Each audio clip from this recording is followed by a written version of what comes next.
Hi friends, मी श्वेता। आज आपण पाहणार आहोत कांद्याची पात। कढईमध्ये 2 मोठे चमचे तेल ॲड केलेलं आहे। व्यवस्थित तापल्यानंतर 1 चमचा मोहरी, 1 चमचा जिरे व्यवस्थित फुलल्यानंतर यामध्ये कांदा ॲड करूया। हा कांदा कांद्याच्या पातीचाच आहे, जो व्हाईटवाला असतो त्याला बारीक कट करून आपण तो ॲड करूया। कांदा सोनेरी रंग येईपर्यंत परतून घेऊया।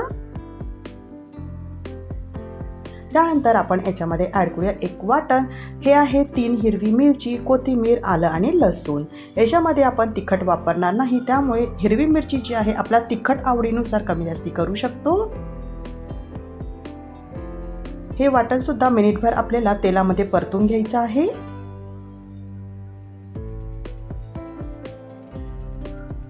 वाटण मिनिटभर परतल्यानंतर यामध्ये अर्धा चमचा हळद पावडर ॲड करूया। मिक्स करून घेऊया। यामध्ये आता आपण कांद्याची पात ॲड करूया। बारीक कट करून आणि स्वच्छ धुवून घेतलेली आहे, तुम्ही बघू शकता। ही ॲड करून घेऊया। कांद्याची पात सुद्धा मिनिटभर आपल्याला तेलामध्ये परतून घ्यायची आहे। त्यानंतर यामध्ये मूग डाळ ॲड करायची आहे। मूग डाळ जी आहे मी अर्धा तास पाण्यामध्ये भिजत ठेवली होती।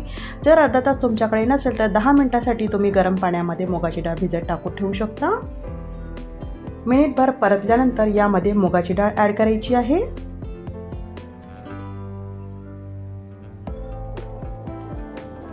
मिक्स करून घेऊया।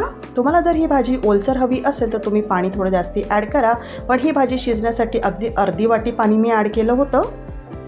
व्यवस्थित मिक्स केल्यानंतर भाजी 6 ते 7 मिनिटात आपली तयार झालेली आहे, तुम्ही बघू शकता। कांद्याची पात आपली तयार झालेली आहे। मीठ जे आहे भाजी पूर्णपणे शिजल्यानंतर त्याच्यामध्ये ॲड करावं। त्यामध्ये चवीनुसार मीठ ॲड केलेलं आहे। व्यवस्थित मिक्स करून घेऊया। आपली कांद्याची पात तयार झालेली आहे। रेसिपी आवडली असेल तर चॅनलला सबस्क्राईब आणि व्हिडिओला लाईक, शेअर, कमेंट करायला विसरू नका। रेसिपी बघितल्याबद्दल धन्यवाद। पुन्हा भेटूया नवीन रेसिपीसोबत, तोपर्यंत बाय बाय।